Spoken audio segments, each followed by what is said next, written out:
Y los territorios que están en lucha han profundizado el extractivismo en Argentina con más agronegocio, con más transgénicos, con más agrotóxicos, con más proyectos megamineros.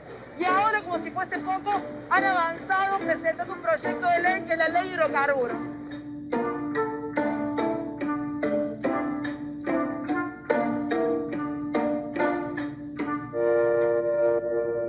High coup from the Federal Reserve. This is Bloomberg Wall Street Week. I'm Governor Mark Carney on enlisting the banks to fight climate change.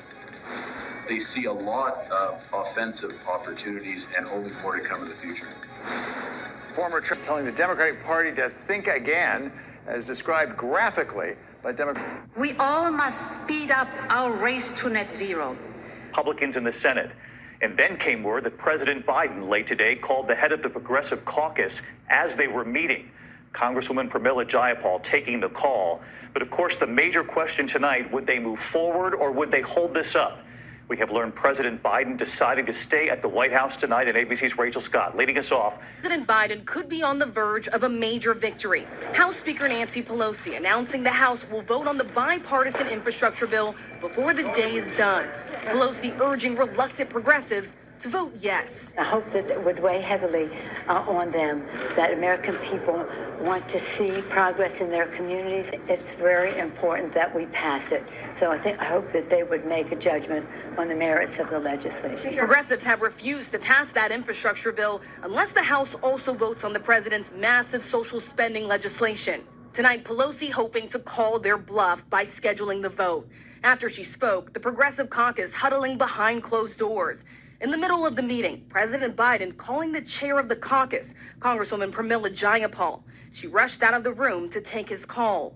Earlier today, Biden demanding that Congress pass the bill, quote, right now. Let's get this done. The $1 trillion infrastructure bill would repair the nation's roads and bridges and improve rural internet access. It includes new clean water initiatives and the largest investment ever in public transit.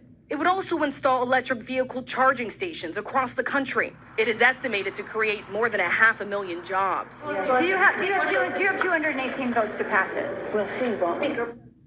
So let's get right to Rachel Scott. She's live up on the Hill again tonight. So Rachel, where does this stand?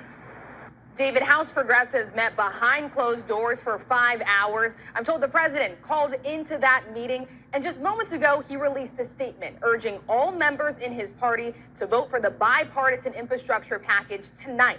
House leadership can only afford to lose 3 Democratic votes, and now the president making one final push to get it across the finish line. David? All right, a long night ahead for Rachel Scott and our team on the Hill tonight. Rachel, we thank you. Is off to the races. But we could all use more ways to save. Touchdown! Can India go green when so many of its people are simply struggling to survive? ABC's James Longman is there as part of ABC's Climate Crisis, Saving Tomorrow. This is a village in Jharia, the coal belt of eastern India, are welcoming me into their home. Hello.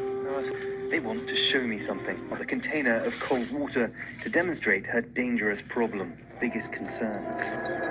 It is the responsibility of the elite to fight. For one thing, we make more pollution, and for the other, we're capable of fighting. New Delhi's serious pollution problem has already forced some moves to clean energies. You can't come to India without getting on a rickshaw. These are electric rickshaws. Millions now on the road.